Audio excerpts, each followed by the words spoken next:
Hey guys, RagingRaptor here. Now welcome to a new World of Tanks preview video, and today we have a very special vehicle. It's a medium tank of the German tech tree, and it looks like Wargaming really wanted to take everything they could from the German archives. Because I never heard of that vehicle. It's called the Kunze Panzer, and it has a new-ish, unique-ish siege mechanic. As you probably know, we have the SDB1, we have the youuuu series, and we have the Stridswagen series. The Stridswagen have a siege mechanic where you have to press a button, X in most cases, or in my case, Shift, to switch into the siege mode when you stand still. After that you get more accurate and you have a hydropneumatic suspension helping you out. With the medium tanks of the Swedish tech line and the SDB1, you just have to go below a certain threshold of speed for the hydropneumatic suspension to activate itself. And well, it works fairly decent, you know. It is a little bit like lagging behind sometimes what you really want to do, but it's okay, really. The siege mechanic is very well implemented compared to something like in War Thunder. But now we have the Kunze Panzer, which has the siege mechanic comparable to what we have in the Swedish tank destroyers. You have to stand still most likely, press a button, wait 2 seconds, and after that you have different properties. And this is what we're going to have a look at today. And I'm very excited because this tank looks very unique, as you could have seen already. So let's just jump into the gun because there the biggest changes are happening. Let's start with a gun. It looks like to be one of your casual L7 clones. 390 alpha with 8 PCR and heat, 480 with HE, 268mm penetration on the 8 PCR rounds and 300mm of penetration on the heat rounds. Sadly, no hash as we are used to have. Now the things which are in the brackets with a star, this is when you are in your siege mode. And the first thing you will notice now is, that thing has a different DPM. In normal mode, you don't have bad DPM, it's actually very good, 2516. Compared to the Leopard PTA, to the CS52 and the youuuu 16, you can see that it's right behind the CS59. Other than that, it's very good, like seriously, it's a very good DPM. But as soon as you go to the siege mode, you gain 3 seconds of reload time, pushing your DPM down to 1902, which is the worst of the bunch right here. By a lot, by basically 1 round when we compare it to the youuuu 16, which is the second lowest. And this is basically the gimmick of the siege mode. It trades being able to spam rounds to have a more accurate gun with more gun depression and better aim time, but worse soft stats when it comes to movement. That is what we can see here. Sure, accuracy when it's in siege mode is great, 0.3, right? That is a very good value, it's the best of the bunch right here. 1.8 seconds aim time, now that is very quick and no one can get even close to that. Sure, the Leopard PTA is at 2 seconds, but that's about it. However, if you are in this sniper siege mode, boys, your hull accuracy is 0.25. This is comparable to what the G-Zor has. The G-Zor has at the moment 0.3, so if you think the G-Zor's accuracy on the move is bad, well, the Kunze Panzer doesn't have that bad, but it's up there. The turret accuracy, luckily enough, stays the same as 0.08, which is a very good value, and as you can see, it is the best value we have right here. However, if you are not in the siege mode, if you are in the mobility DPM mode, you have 0.42 accuracy, which is the class worst right here. You have 2.7 seconds aim time, which is very long. It's longer than what the CS59 has. But your whole accuracy is 0.15, which is actually the same as the CS59. So that is fairly interesting. So you basically have a gun which is slightly less accurate than what the CS59 has, with same-ish DPM, and accuracy values on the move which are equal to even being better. However, the one final thing you get added to your bonus when you're going into the siege mode is you get 5 degrees of additional gun depression.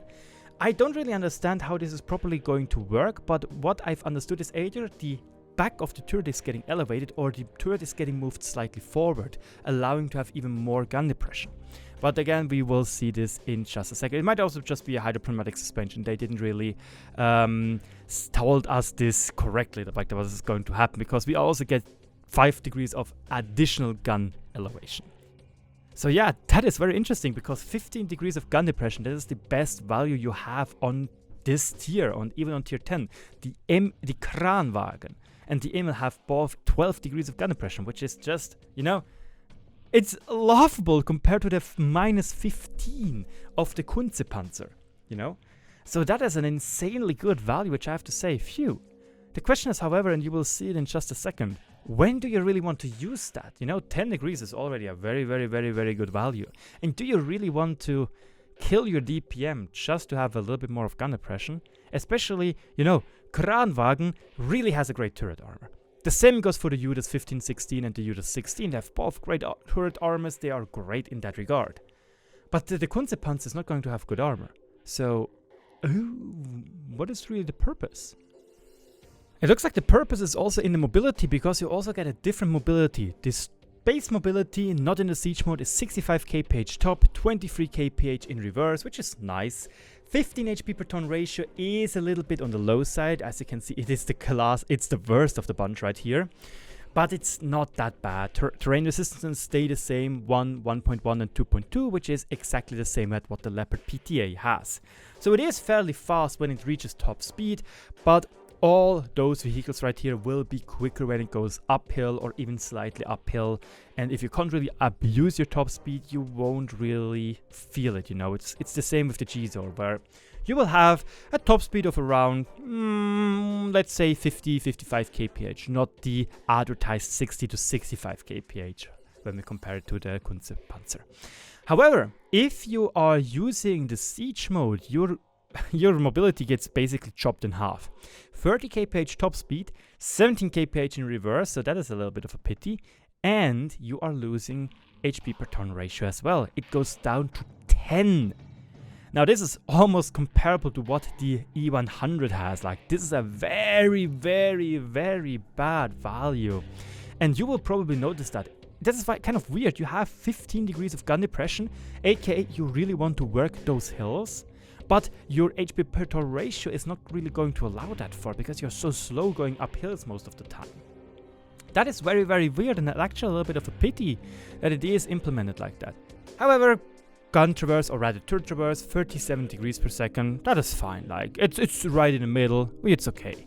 The whole traverse speed of 42 degrees per second, that's also right. Sure, it is the worst, but 42 degrees per second is so fast still that this is not a big deal. Like, it's a very, very good deal. You will be quick in turning around or driving around people in that regard. However, again, the specific HP per ton ratio will be missing. So that is interesting. Lastly, let's move to the survivability, and here we have a little bit of an issue. 1600 hit points. That is little. That is less than what the Judas has. And the Judas has the benefit of having usable armor. It can auto-bounce many rounds on its upper hull armor. It can bounce many, many rounds if it's a very, very, very slanted turret. Which the Kunze Panzer, as we can see right now, he cannot boast that feature, really. The armor is not rounded or shaped. Sure, it is rounded, but it's not shaped to deflect rounds. It's literally the philosophy of an MBT after World War in Germany. Fuck armor, be as nimble as possible. That is basically what the Kunze Panzer is all about. It's this main battle tank doctrine. 40mm on the whole front, 30mm on the whole side, 20mm on the whole rear. Seriously, artillery is going to pen this thing left and right. Every single Russian 122mm and bigger gun will have auto pen on your hull. Like, seriously, nothing is going to bounce on that hull, because every single spot will be overmatchable for 122mm Russian guns. Chances are even that tanks like the Su-152 shooting AP with the 152mm gun will overmatch you everywhere, you know? Turret, 63mm of armor front, 53 on the side. Yeah, it's not that good either. However, you have 400 meters of view range, which is nice, so you can work with that. Sure, like, again, it has this feeling of the German MBT, like the Leopard, quick, nimble, punch first, get away.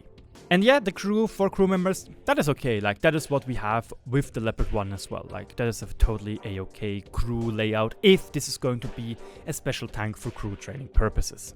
Now let's conclude this video, and let's conclude the Kunze Panzer. I have to say, it looks very cool. Like, the looks of these tanks, I love it. It really gives me a little bit of a vibe of a weird-ish RU with a leopard turret, but it looks so unique in my opinion still, even though you really feel the German engineering influences in this vehicle. And again, I'm fairly certain that this thing was proposed during these brainstorming times. What do we do? What tank do we want to have after the World War II? What is our main battle tank? Maybe you could even argue that this may or may not have been a predecessor of the MBT-70 when it comes to an hydropneumatic suspension. Again, we don't really know yet if this thing has a hydropneumatic suspension. We just know that it has a siege mode, which indicates it having a hydropneumatic suspension. But so far, I wasn't sure if this actually have a turbo which is moving forward, you know. The stats in general, I have to say, it is weird to have so bad DPM, but, and here comes the big but. It's a little bit of a pity that Wargaming didn't went all out and say, you know what, you get an insanely accurate gun. 0.3 is already very, very accurate. But imagine if Wargaming said, you know what, 0.25. That is the accuracy we're going to give you because you are losing or getting one of the worst DPMs in the game at tier 9 medium tanks without an autoloader. You know, just to make it very interesting. And I would love that concept. And I still have to say, I am genuinely happy to see that Wargaming is taking such a bold move with this vehicle. It looks very interesting. Sure, it does. It's not like easy to play, I would say. But when you, for example, say, you know what, now it is the time to shine. Now I have to use my DPM. You can go in, you can go quick, and you can abuse that DPM, which is very good. You know, going around close distances, fuck accuracy, you want to get shot after shot after shot into the enemy. But then you say, you know what, it's early in the game, I want to hit the shots, I really want to get into a good position. I drive there in the normal mode, go into siege mode now, have a very good position, can abuse my 15 degrees of gun depression, and now it's time to take shots after shots, which have to be as accurate as possible. I really do like this approach, like, it is very, very, very, very unique. And I'm looking forward to see what Wargaming is going to do with this vehicle. And the question is, what is Wargaming going to do with this vehicle? Is it ranked reward? Is it maybe part of a new, you know, personal campaign? That would be amazing. I would wish for one. You know, maybe tier 9 personal campaign, tier 10 object 780. So we literally have Electric Boogaloo of the first campaign missions again, T55A to the 260. Now we have the Kunze Panzer to the Object 780, something like that. Who knows? Is it ranked reward? Is it reward going to be for the next expedition, like Steel Hunter Frontline combined season? Who knows? Is it going to be a premium? I don't know. Is it going to be a tank for blueprints? Maybe people are asking for that, and last time I heard about this, there were plans in this direction. Point is, bold move Wargaming, but man, that thing looks interesting. It doesn't look OP, however. It definitely doesn't look OP. I would really, really suggest, in my opinion, to capitalize on that thing. Maybe make the gun a little bit even less accurate on the normal mode, on the movement mode, and make the gun even more accurate on the sniping mode to really distinguish, to say, yo, you have now one of the most accurate guns in the game. Because that's why you are losing a lot of DPM. But yeah, that is everything I'm having for you today. Let me know in the comment section below if you enjoyed today's video. If so, that is splendid, because this is, once again, the time where my friend edited the video. I hope you enjoyed it, and if so, let me know in the comment section below. Don't forget to subscribe to be always up to date with everything World of Tanks related. Cheers, good luck on the battlefield, and I'll see you around. Bye bye.